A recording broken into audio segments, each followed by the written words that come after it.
Bom, e aí pessoal, boa noite.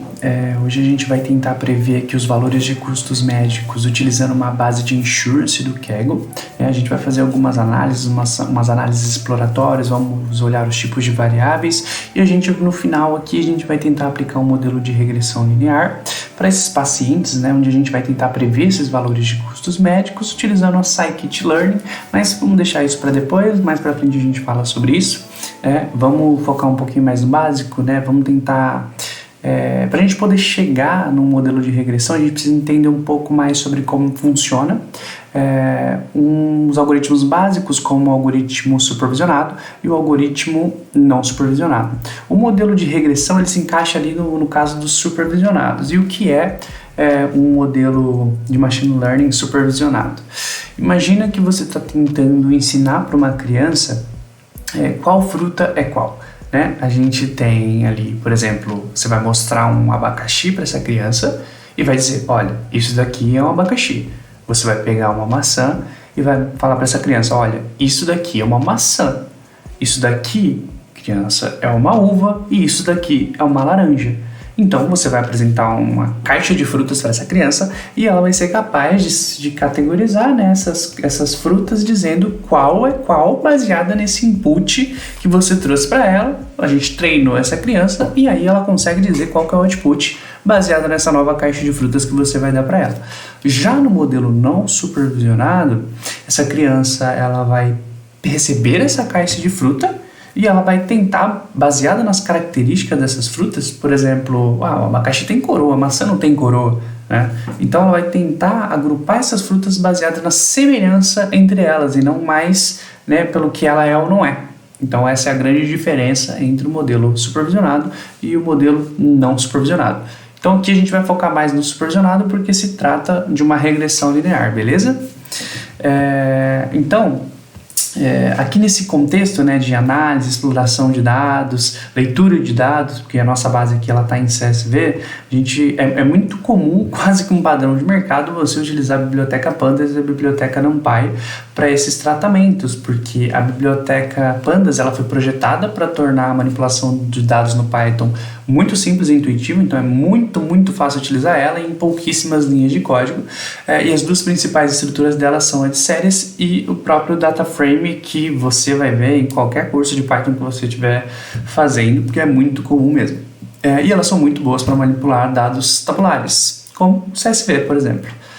E já a biblioteca NumPy, ela foi projetada ali para fazer algumas operações numéricas de maneira muito rápida e eficiente, já utilizando arrays e não mais data frames, E uma se integra muito bem com a outra, A NumPy ela se integra muito bem com a Pandas, você consegue modificar alguns atributos ali e fazer com que isso seja muito mais eficiente, que esse trabalho de análise e tratamento de dados seja muito mais eficiente.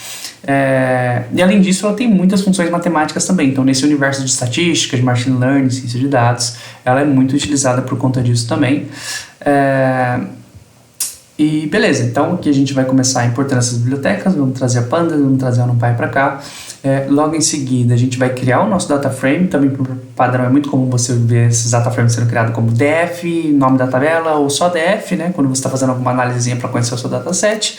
A gente traz aqui a Pandas como PD, que a gente trouxe aqui em cima, vai acessar aqui o método readCSV e vai ler aqui a nossa base de dados da pasta data, que está aqui do lado, e o nosso base de dados chama insurance2.csv.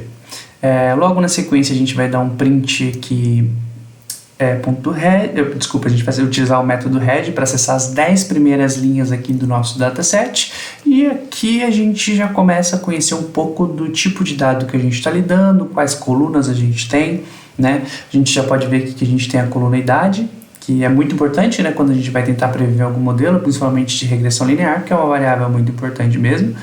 Já o sexo, se é a pessoa de sexo masculino ou feminino.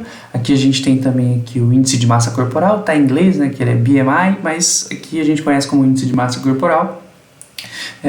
Aqui a gente também tem a coluna de filhos, que traz a quantidade de filhos que essas pessoas aqui podem ter. Se essa pessoa ela é fumante ou não fumante, qual a região em que ela reside e qual é o número de cobranças médio dessa pessoa. E essa inclusive é a nossa variável target, que é exatamente o que a gente vai tentar prever para com esse nosso modelo de regressão com a scikit-learn. Caso você não queira visualizar, é muito comum também isso, né? A gente, ao invés de olhar as nossas primeiras linhas do nosso dataset, a gente vai olhar, na verdade, as últimas linhas do nosso dataset. E aqui a gente já consegue até ver quantas linhas a gente tem também no nosso dataset, que no total 1337, se a gente contar aqui o header, a gente vai ter um total aí de 1338 linhas. Uma outra forma da gente visualizar tanto o head quanto o tail do nosso dataset é utilizar o método info, e ele ainda traz a quantidade de colunas e a quantidade de linhas do dataset também. Então são algumas formas de você fazer a mesma coisa, né? E aí é muito importante dentro dos nossos modelos, nessa criação e exploração do nosso dataset, a gente saber que tipo de dado que a gente tem, né? Porque a gente está querendo prever ali um valor contínuo, que é a charges, né? Que é o quanto está sendo cobrado desse plano e desse plano médico dessas pessoas.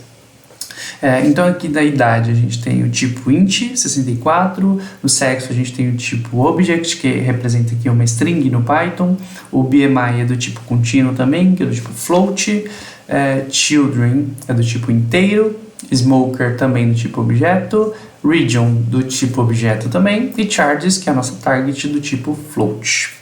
É muito importante também a gente, quando está trabalhando com esses modelos de machine learning, ou explorando o nosso dataset, a gente saber se a gente tem valores nulos ou não dentro do nosso dataset. Porque dependendo desses valores nulos, né, se ele é de uma variável categórica ou se ele é de um campo numérico, aí, por exemplo, o campo numérico, se dentro ali da nossa coluna charts a gente tiver 10 valores nulos, a gente pode utilizar uma técnica ali que é para a gente poder preencher esses valores nulos com a média dessa coluna charts, né, para a gente poder não afetar ali os nossos dados, ou a gente também pode simplesmente ir lá e remover ou testar o nosso modelo das duas formas. Também funciona muito bem, mas é muito comum você ver ali com variáveis contínuas a gente acabar preenchendo esses valores nulos com a média desse valor, tá? E aqui e o conceito, o nome desse conceito aqui é a normalização dos dados, tá? Então é muito comum você ver esse conceito, essas nomenclaturas aqui nesse contexto de ciência de dados.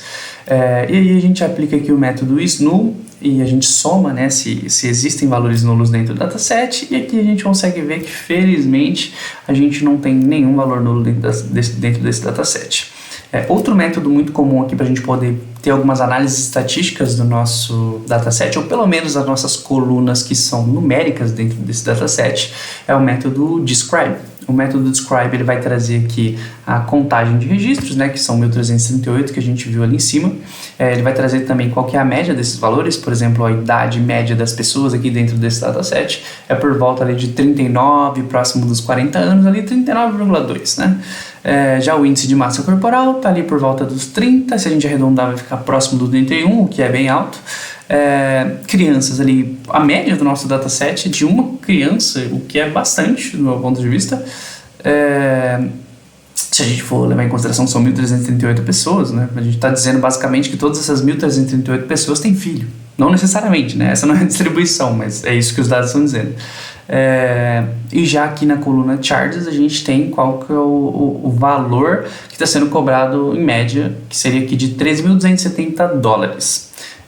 Aqui a gente também tem o desvio padrão. O desvio padrão aqui da idade ele é de 14 anos. Aqui já do índice de massa corporal é de 6 e assim por diante. Aqui ele também traz para a gente o valor mínimo, o valor máximo aqui também, 25%, 50% e 75%, que é o padrão do método describe, tá? Aí aqui embaixo, né, a gente já viu que deu uma explorada aqui nos nossos valores numéricos. Agora a gente vai tentar aplicar aqui uma outra prática. Não necessariamente isso vai entrar dentro do nosso modelo, mas é uma forma da gente ter uma análise exploratória dos nossos dados, e a gente também poderia sim colocar dentro do nosso modelo, mas não é o caso aqui. O que a gente vai fazer é que a gente vai dividir essa nossa coluna charges aqui em 3 intervalos, que são conhecidos como bins ou binds, igualmente espaçados, e a gente vai colocar o nome deles de low, medium e high, e a gente vai criar uma nova coluna chamada charges bind nesse data frame, que que vai ser basicamente uma nova categoria, né?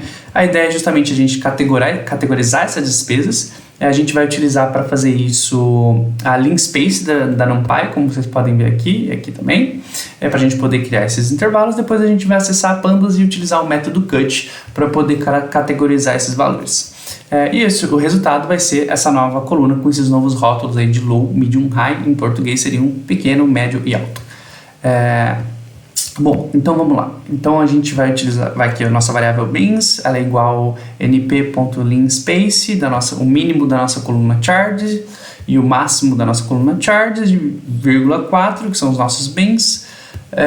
Group names igual a low, medium, high, como a gente já descreveu ali em cima. Aí a nossa nova coluna, que ela é charges bind, é igual a pd.cut, que a gente agora está categorizando esses valores, né?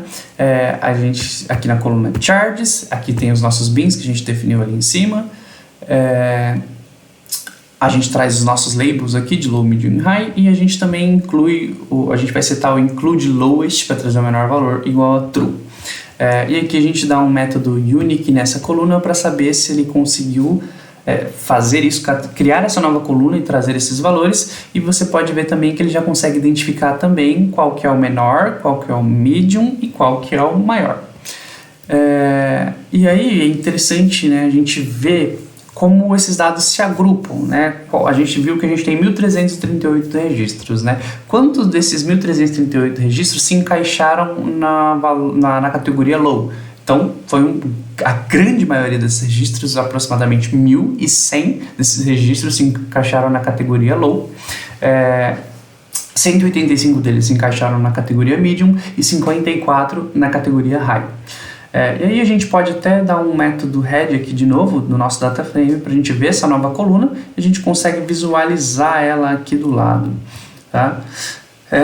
Bom, agora a gente já usou alguns comandos, já começou a entender um pouquinho mais sobre o nosso dataset, até criou uma nova coluna para ver como é que os dados iriam se comportar, né, sendo categorizados dessa forma. E agora a gente vai mudar um pouquinho a abordagem e a gente vai olhar um pouco mais com a visão de gráficos, né? E para entender um pouco mais sobre gráficos é interessante a gente voltar um pouco para trás ali nas aulas de matemática que a gente já teve, talvez um pouquinho de estatística se você está ali na faculdade, mas tentar entender o primeiro quadrante aqui do plano cartesiano. Mas a ideia aqui é só a gente tentar entender as variáveis dependentes e independentes aqui, né? Que são o nosso eixo x e o nosso eixo y. A gente saber qual que é o eixo y, que ele sempre vai estar aqui localizado aqui na nossa vertical, aqui apontado para cima, eixo y aqui do lado, né? E o eixo x aqui embaixo, tá bom?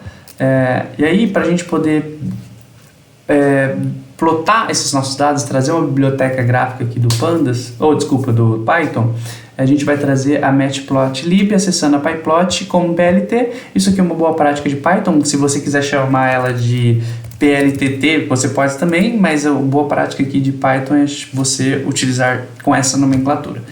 E aí a gente vai utilizar o gráfico de histograma, onde a gente vai aqui plotar charts agrupado em 3 bins. Você vai ver basicamente que isso aqui vai refletir o que a gente colocou ali atrás com a nova coluna que a gente criou de low, medium e high. Vai ser basicamente a mesma coisa, e a gente vai setar aqui a cor como blue, poderia ser qualquer outra, realmente o blue é só por uma cor que eu gosto mesmo, mas você pode colocar verde, vermelho, assim por diante.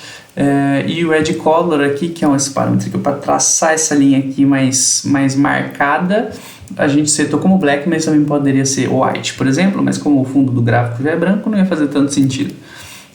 Então, olhando para a distribuição aqui desse gráfico, a gente consegue ver aqui pela quantidade de valores que reflete exatamente o que a gente viu ali no agrupamento do low, medium e high. Porque aqui grande parte dos nossos valores, aqui ó, mais de aproximadamente 1.100, como a gente pode ver aqui, se encaixam dos valores até 22.000 ali, quase. Então, isso está muito refletido no que a gente viu ali na outra análise. E se a gente olhar aqui seria o nosso high aqui no final, né, o que passa ali, chega próximo ali dos $65.000 nesse caso, é um grupo muito pequeno de pessoas que reflete muito bem essas 54 pessoas que estão aqui, né? Então isso aqui já é uma análise gráfica do que a gente acabou de ver ali no agrupamento dos dados. E aí, um pouco mais para baixo, a gente parte aqui para o boxplot. O que é o Boxplot, né? O Boxplot, ele é uma ferramenta visual também, para a gente poder entender qual é a distribuição de um conjunto de dados. Ele vai mostrar para a gente a mediana, vai mostrar os quartis, que são ali as pontas do nosso box, né, da nossa caixa, e quais são os possíveis outliers, que são os valores fora do padrão ali desses dados, né, que eles vão ficar muito longe ali da nossa caixa. E a gente vai ver isso dentro desse contexto aqui de despesas médicas, que é a nossa coluna Target Charts. E o que é a caixa ali, né? O que é essa caixa aqui, basicamente? Essa caixa, né, ela é a parte central do Boxplot, ela representa ali os 50% do meio dos dados de charts, o que a gente chama de intervalo interquartil. Essa linha de dentro que vocês viram aqui, ela representa a mediana desses dados, tá? E ela mostra também que a metade dos dados ela tá abaixo desse valor e metade tá acima, né? Metade tá abaixo, metade tá acima, ou seja, grande parte desses dados eles estão realmente refletindo o que a gente viu aqui em cima, que, a porcentagem, uma grande parcela aqui, a principal parcela dos nossos dados, elas se encaixam aqui próximo dentro desse valor aqui, como a gente viu. Então esse gráfico aqui tá fazendo sentido e eu gostaria de chamar a atenção aqui também mais para os outliers, né? Olha a grande quantidade de outliers aqui que a gente tem, e aqui, a gente olhar aqui bem próximo dos 60 mil, a gente tem ali o que? 4 registros ali próximo dos 60 mil, mas aqui já no intervalo entre 50 e 35 mil, a gente tem um grande número de pessoas também, que se a gente olhar ali de novo para a nossa categorização que a gente fez inicialmente, também a gente consegue ver uma correlação ali, né? E aí, a gente passando aqui do nosso Boxplot, a gente entra aqui no nosso gráfico de barras. Aqui a gente vai olhar para a relação entre o número de filhos e as cobranças, né? Poderia ser até o título de um livro, mas na verdade não, é só um gráfico de barras. E aqui a gente vê, bom, aqui no nosso eixo Y a gente tem aqui charts, né? Que a coluna vai subindo aqui até o nosso número maior, que é ali próximo de 60 mil. E aqui a gente sabe que a maior quantidade de filhos que a gente tem no nosso dataset, ela vai até 5, então vai de 0 a 5, né? Lembrando também que ali no método Describe a gente viu que a média de pessoas seria de 1 também, né? Deve ser por conta disso, porque tem pessoas que têm ali até 5 filhos, 4 filhos, que é uma grande quantidade aqui para o nosso dataset, uma grande representação para o nosso dataset. E aqui a gente vê que faz bastante sentido, né? Aqui a menor quantidade aqui que aparece pra gente de charts é quem tem 5 pessoas, então quem mais recebe cobranças aqui, quem mais gasta dinheiro com despesas médicas, na verdade não tem filhos. Isso é um dado até, uma correlação até um pouco invertida, se a gente for levar em consideração aqui o número de filhos em relação à cobrança. Porque faria sentido até, né? Se quem tem uma grande quantidade, ou pelo menos levando em consideração o senso comum, quem tem uma grande quantidade de filhos acabar gastando mais com cobrança ou com despesas médicas, ou talvez seja só um viés do ser humano e não faz sentido porque não é isso que os dados estão dizendo pra gente. E os dados não mentem, ou mentem. E aqui a gente tem a relação entre o sexo e as cobranças. Esse aqui é título de filme, não é nem de livro, né? Relação entre o sexo e as cobranças. Mas a gente consegue analisar aqui nesse gráfico de torta, né? Que ele é conhecido como pie em inglês, que não existe assim uma grande correlação ali. Os dados eles estão bem distribuídos, né? Praticamente 50% eles são homens e mulheres dentro do nosso gráfico, mas é interessante a gente entender também como funciona esse gráfico de torta, né? O pie chart, conhecido como. Agora a gente vai trazer um pouquinho aqui também do scatter plot. O scatterplot ele é excelente para a gente poder visualizar a relação entre duas variáveis, né? A gente também consegue colocar em uma terceira, mas enfim, a gente vai focar aqui em duas variáveis e ele vai ajudar a gente para ver se tem algum padrão, tendência ou alguma correlação entre essas variáveis. E como é que a gente vai fazer a interpretação disso, né? A gente precisa prestar atenção em três coisas basicamente, que é a correlação positiva, a correlação negativa e se não existe nenhuma correlação, né? A correlação positiva é se esses pontos que a gente está vendo aqui, eles vão formar uma linha ascendente aqui no nosso gráfico, né? E aí, por exemplo, a gente pode também olhar tipo a altura e peso, né, que é até um exemplo que eu trouxe aqui, que as pessoas mais altas elas tendem a pesar mais, então a gente vê naturalmente uma curva que vai se acentuando aqui e vai subindo ao longo do tempo, ali, ao longo do eixo X, na verdade. E já a correlação negativa, se os pontos eles formam uma linha descendente, ou seja, se essas linhas elas começam a descer da esquerda para a direita, a gente indica que à medida que os valores de uma variável aumentam, os valores da outra variável aqui do eixo X elas vão diminuindo. E um exemplo que eu trouxe aqui é a velocidade de um carro e o tempo de viagem, né? Quanto mais rápido você vai dirigir, menos tempo você vai levar para chegar no destino. E aí a gente tem também o sem correlação, né? Que a gente vai olhar para esse gráfico aqui e a gente vai ver só um monte de bolinha solta e não vai conseguir entender nada, mas isso indica que não tem uma correlação óbvia entre essas duas variáveis. E um exemplo que eu trago aqui é a altura e número de filhos, altura e o número de livros lidos por mês. Né? Não faz muito sentido, essas variáveis não têm muita correlação, não quer dizer que uma pessoa porque ela é alta ela lê uma grande quantidade de livros, ou uma pessoa porque ela é mais baixa ela lê uma quantidade maior de livros. Bom, se houvesse dado eu vou ficar muito interessado em saber, mas eu não desconheço hoje. Então a gente não tem uma relação muito clara entre essas duas coisas, né? E aqui a gente vai trazer uma outra biblioteca para fazer essa análise aqui de baixo, que é a Seaborn, né? E aí a gente vai aqui importar a Seaborn como SNS, que também é uma boa prática de Python. É muito comum você ver essa biblioteca sendo importada com essa nomenclatura, com esse alias. E aí a gente vai acessar aqui o scatterplot no eixo X, que eu lembro que eu falei lá do plano cartesiano, o eixo X fica aqui embaixo, o eixo Y aqui do lado. No eixo X a gente vai plotar a idade, no eixo Y a gente vai plotar o charges. Dados a gente vai utilizar aqui o nosso data frame que a gente leu lá no começo do nosso notebook, e a gente vai colocar aqui de legenda, né, para dar uma pimentada aqui na nossa análise, se a pessoa ela é fumante ou não. Então, lembra que eu falei para a gente analisar se a gente tem uma correlação positiva, a gente precisa ver uma pequena curva ascendente aqui. Então a gente consegue notar aqui, né? Vamos analisar primeiro sem se considerar se a pessoa é fumante ou não, né? A gente tem aqui no nosso eixo Y quantidade aqui de cobranças, né? E aqui a gente tem a idade. Então vamos analisar aqui. Pô, se a pessoa ela tem ali seus 20 anos, quanto que ela está sendo cobrada aqui? Tá bom, menos de $10.000, né?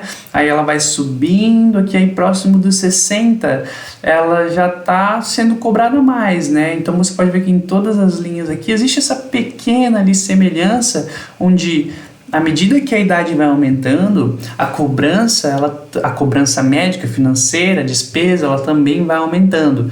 E aí, se a gente coloca aqui, a gente traz se a pessoa ela é fumante ou não fumante, já dá uma destacada aqui no dado, né? Porque, por exemplo, se a pessoa não é fumante, e olha que estranho isso, né? Porque naturalmente você vai olhar para isso e vai falar assim, não, claro, se a pessoa fuma, ela vai gastar muito mais dinheiro. Mas não é isso que os dados estão falando. O que os dados estão falando é que se essas pessoas que eu, na verdade, me equivoquei. Na verdade, é exatamente isso, né? Se a pessoa ela é fumante, ela gasta sim mais, mas ao mesmo tempo, né? Isso é quase uma afirmação disso, né? Porque se a gente olha essa linha laranja aqui embaixo, né? A gente tem, e todas essas pessoas são não fumantes, e olha essa curva que elas formam aqui, né? Uma curva muito baixa, uma curva muito leve, acentuada para cima, uma curva muito levemente acentuada acima, né? E aqui já em Smoker, a gente tem mais dados espalhados, mas a gente consegue ver claramente que as pessoas, os nossos outliers que a gente viu lá no começo, né? Eles são as pessoas que mais gastam aqui, né? Então isso contraditório ao que eu mesmo falei no começo da análise desse gráfico, sim, né? Então as pessoas o que os dados estão dizendo é que as pessoas que fumam, elas gastam mais com despesas médicas. E aí eu vou trazer mais uma análise aqui de scatterplot, mas ao invés de trazer agora a idade, vou trazer o BMI, né? O Body Mass Index, que é o índice de massa corporal. E no eixo X, no eixo Y eu trago aqui charts novamente e vou trazer mais uma vez aqui essa correlação para explorar um pouco mais essa correlação da pessoa ser fumante ou não, né? Então a gente vai analisar aqui, né, que grande parte do nosso conjunto de dados está ali entre o índice de massa corporal entre 20 e 40, o que é algo comum, algo bem comum. E aí, se a gente olhar aqui, se essa pessoa ela é fumante ou não, mais uma vez a gente tem uma grande dispersão aqui e a gente consegue ver que conforme o índice de massa corporal ele vai aumentando, que ele fica aqui entre o 30 e o 40, e as pessoas elas são fumantes, elas estão gastando aqui em torno de 35 mil a 50 mil dólares com despesas médicas, que é uma correlação bem forte também, porque a gente consegue mais uma vez dizer que a pessoa ser fumante ou não está muito relacionada ao quanto ela vai gastar de despesas médicas aqui no nosso dataset. E aí a gente também pode utilizar aqui o heatmap para poder fazer algumas análises de correlação, né? E o heatmap ele usa algumas cores para poder representar valores em uma matriz bidimensional, né? Ou seja, bidimensional, porque você vai ter aqui no eixo X e no eixo Y os mesmos valores repetidos, sendo plotados exatamente a correlação em cada quadrantezinho ali, em cada célula desse heatmap, que ele vai representar o valor de uma variável em relação a outra, com essas cores ali que ela tem uma intensidade maior ou menor. A gente vai usar o heatmap para poder visualizar suas correlações, identificar alguns padrões dentro desse conjunto de dados e fazer ali umas análises comparativas também, tá? Então aqui, olhando para o nosso código aqui primeiro, né, a gente traz aqui o que a gente vai analisar dentro desse heatmap, que a gente só vai querer as nossas variáveis numéricas, tá?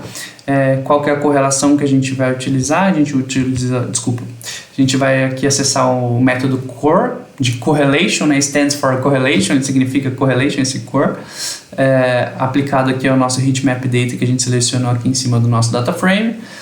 Vai utilizar aqui a biblioteca Seaborn como SNS e utilizar aqui o gráfico heatmap com a nossa correlação e a annotation igual a true.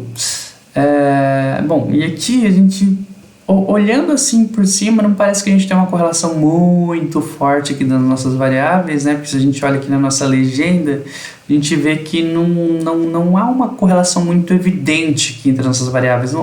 Existe uma certa correlação, mas não é uma correlação tão marcada assim que possa ser evidenciada nesse heatmap. Bom, para pessoas que conseguem acompanhar isso, eu particularmente não consigo muito bem, porque eu acho que é muita informação dentro de uma visualização, mas também é muito comum ser utilizado dentro desse contexto de ciência de dados, é o parplot também da biblioteca Seaborn. Como vocês podem ver, vou até expandir ele aqui do outro lado, ele traz para a gente aqui diversas visualizações, levando em consideração também todas essas variáveis numéricas que existem nesse dataset, né? A gente consegue analisar a idade versus aqui o índice de massa corporal. Não existe muita correlação, mas, né? Então eu realmente não gosto muito de utilizar esse gráfico, mas existem pessoas que veem vantagem em utilizá-lo. Então aqui é mais a título de curiosidade para vocês mesmo. Desce aqui para baixo. Lembra que eu falei lá no começo que a gente ia visualizar se existiam duplicatas? Então é nesse momento que a gente vai fazer isso, porque a gente já está fazendo um pré-processamento aqui dos dados, para a gente poder, eliminando algumas coisas dos dados, para a gente poder começar a trabalhar o nosso modelo de machine learning. Então aqui a gente vai utilizar o duplicated e a soma aqui para ver quantos valores estão duplicados. Aqui só foi encontrado um. E a gente vai aqui utilizar o método drop duplicates in place para setar que é nesse data frame que a gente quer aplicar, né? Se a gente remover in place, nada vai acontecer, a não ser que a gente salve isso em outro data frame. Então, in place igual a true para a gente poder gravar os resultados dentro desse data frame. E aqui, logo na sequência, a gente vai começar ali um processamento desses dados. A gente vai começar a adaptar esses dados para um formato que o nosso modelo aceite, que ele consiga entregar melhores resultados, porque ele não consegue entender muito bem variáveis categóricas, né? Como aqui a gente traz aqui o sexo, o smoker e a region. O nosso modelo não consegue entender muito bem, né, esses valores categóricos, sim ou não, female ou male, qual região que a pessoa está. A gente vai transformar isso em números, tá? E a gente vai fazer isso aqui utilizando o método replace, levando em consideração aqui, ó, se é female a gente coloca 0, se é male a gente coloca 1, in place novamente, né, para poder transformar dentro do nosso dataset. A mesma coisa aqui para a biblioteca smoker, a mesma coisa aqui para a biblioteca region.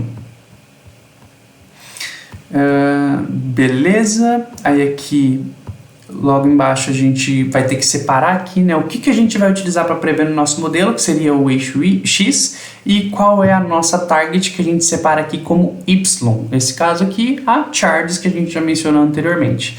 Aqui a gente pode plotar o que a gente colocou aqui no nosso eixo X, tá? Que você vai ver todas elas aqui já com o novo valor, com os números que a gente trocou ali em cima, sem já a variável, a coluna target, que é a charges. E aqui a gente pode plotar aqui a nossa coluna target, que é a variável y, aqui somente com esses valores dessa coluna. Bom, agora a gente vai aqui acessar a scikit-learn, a gente vai importar a scikit-learn, mais especificamente a gente vai acessar o model selection e importar o método train test split para poder dividir ali a nossa base de dados em treino e teste. E aqui a gente coloca aqui nossas variáveis x-treino, x-teste, y-treino e y-teste é igual ao método train test split, x, y, test size, que é o tamanho aqui da base que a gente vai utilizar para poder testar. Geralmente a gente utiliza ali 80% para treino e 20% para teste, ou 70-30, são números bem comuns utilizados dentro desse contexto para acabar eliminando um pouquinho de viés ali do modelo. E aqui a gente coloca o random state igual a 42, que é para distribuir esses dados dentro do modelo, e é muito comum ser utilizado aqui como boa prática o número 42 também para randomizar esses registros que vão ser recuperados aqui para treinar esse modelo. Outra coisa interessante aqui é que a gente vai utilizar o min-max scaler, né, para a gente poder, em ciência de dados, muitas vezes a gente poder trabalhar com um conjunto de dados que eles contêm valores muito variáveis, né? Por exemplo, imagina que a gente está analisando um dado de conjunto de aluno, onde a gente tem idade variando entre 18 e 30 anos, e aí a nota dessas pessoas, desses alunos, ela está em uma outra escala, né? Ela está entre 0 e 100, a nota dessas pessoas. E esses valores, eles estão em escalas muito discrepantes, né? Estão muito diferentes. E isso pode ser um grande problema para os algoritmos de aprendizado de machine learning, né? Aprendizado de máquina, como regressão linear, que é o que a gente vai aplicar aqui. Então, a gente precisa resolver esse problema. E o min-max scaler é uma forma muito comum aqui de pré-processamento dos dados da scikit-learn para poder resolver esse problema. E aí ele faz com que esses dados eles fiquem numa faixa comum, facilita a comparação e o processamento dos dados por esse algoritmo. Beleza? E aí aqui a gente já vai importar o nosso modelo. Voltando aqui, só para finalizar aqui a linha do min-max scaler, né? Aqui a gente importou, né, o min-max scaler, a gente instancia aqui ele. Logo em seguida a gente vai atribuir aqui a x-treino, a gente vai utilizar o método fit transform para poder dar um fit desses dados nesse eixo e transformá-lo, e logo em seguida a gente faz a mesma coisa para x-teste, tá bom? Na sequência a gente vai importar o modelo de regressão linear, né? From scikit-learn linear model, a gente importa o linear regression. Aqui, x-treino e x-teste, y-treino e y-teste é igual a, novamente, o método train test split, para dividir em treino e teste nossa base. X e y, e teste é igual a 0,80, que eu acabei de explicar para vocês anteriormente. O random state que a gente vai utilizar aqui agora para randomizar esses registros que a gente vai trazer aqui para o nosso modelo vai ser igual a 11 dessa vez, onde a gente vai aqui, a gente vai associar o nosso linear regression, instanciar o nosso modelo aqui, a variável regreg, e aqui a gente vai dar um fit do nosso modelo com as variáveis x-treino e y-treino, tá? Que é o eixo x e y de treino aqui dos nossos dados que a gente separou ali em cima. E aqui, logo em seguida, a gente vai trazer aqui y-treino é igual a red, o modelo que a gente definiu aqui em cima. A gente vai dar o método predict utilizando aqui o x-treino. E logo em seguida, a gente já vai avaliar o nosso modelo utilizando aqui o R quadrado, tá? O R quadrado, ou coeficiente de determinação, ele é uma métrica que a gente utiliza para poder avaliar a performance desse modelo de regressão, e ele vai dizer para a gente o quão bem os nossos dados eles estão se ajustando a esse modelo de machine learning, né? E como que o R quadrado ele funciona? Ele vai variar entre 0 e e o número 1, né? O 0, ele não explica nenhuma variação nos dados, é como se o modelo fosse basicamente inútil, não serve para nada. E o mais próximo ali do 1, né, ele explica toda a variação desses dados, e isso significa que o modelo ali mais próximo de 1, ele é o mais perfeito possível ali, né? Então ali próximo de 0,9, ali já é um modelo que ele já pode até ser considerado para ser utilizado em produção, em alguns casos ali 0,92, 93, né, dependendo de qual caso de uso que você vai utilizar. E também alguma coisa bem rara de acontecer, você chegar ali no modelo tão perfeito assim, né? A gente pode até aí depois começar a falar sobre overfitting e underfitting. Overfitting, quando o seu modelo ele é muito bom, ele está basicamente viciado, ou underfitting, quando o seu modelo ele na verdade ele não serve para nada no seu modelo, né? Ele não consegue mais aprender. E aí a gente traz aqui também, além do R quadrado, aqui a gente usa, né, from scikit-learn.metrics import R quadrado, né? Aqui a gente aplica ele aqui para treino R quadrado, e a mesma coisa aqui para o teste que a gente usou para poder testar o nosso modelo, mas a gente também aqui vai utilizar o Cross Validation Score, como vocês podem ver aqui, né? E o Cross Validation Score, ele é uma técnica que a gente usa para poder avaliar a performance do modelo, e a ideia é a gente dividir esses dados em várias partes para a gente poder garantir que esse modelo ele vai funcionar bem em vários cenários, né? Como é que ele vai funcionar, né? O processo mais comum aqui ele é chamado de K-fold Cross Validation, né? Que ele vai dividir esses dados, por exemplo, em K é igual a 5, quando a gente vai utilizar aqui, que significa que a gente vai dividir esses dados em 5 partes iguais, depois a gente vai treinar esse modelo em cada K desse, né, em cada K-1 partes, a gente vai testar essas partes restantes desse modelo, fazendo isso de acordo com esse número de K que a gente definiu, cada vez usando uma parte diferente como teste e outra parte como treinamento, e a gente consegue ter uma grande variação e ajustando o nosso modelo, e você vai perceber aqui também que a validação com ele, ela é um pouco mais robusta, ela sai um pouco melhor aqui embaixo, né, com 0,71% aqui, que é equivalente a 71% aqui de acerto nesse modelo de predição, tá? E aí agora a gente vai olhar um pouquinho mais para baixo, a gente vai olhar para como a gente vai avaliar, né, isso de uma forma gráfica, né, esse resultado, essa predição que a gente fez.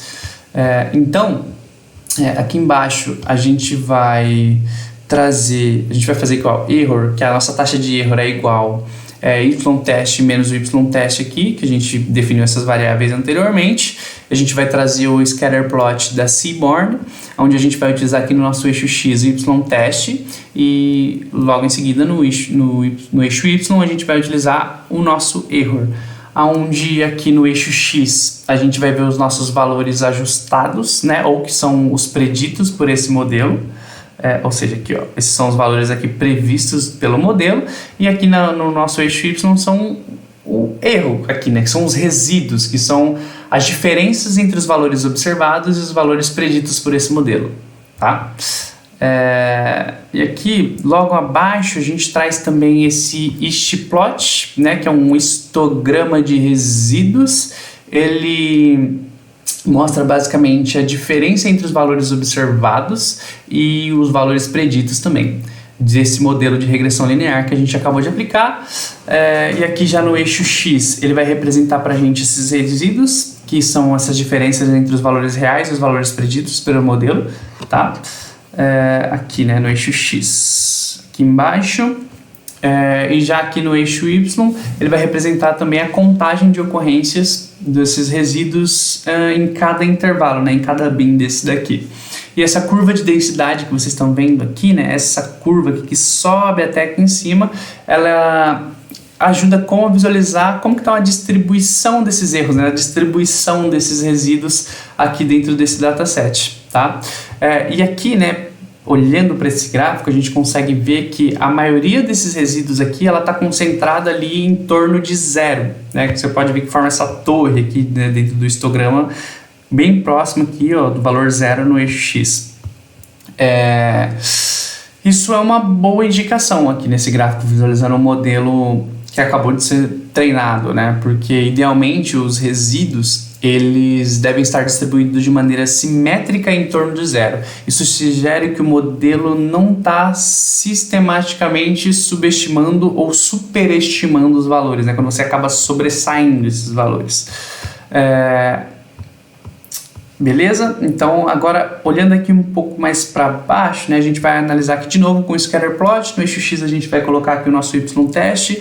No eixo X a gente coloca o y-teste, no eixo Y a gente coloca aqui novamente o erro, mas a gente vai trazer agora também a x-line, né, que vai mostrar pra gente... vou tomar um gole de água aqui, um segundo.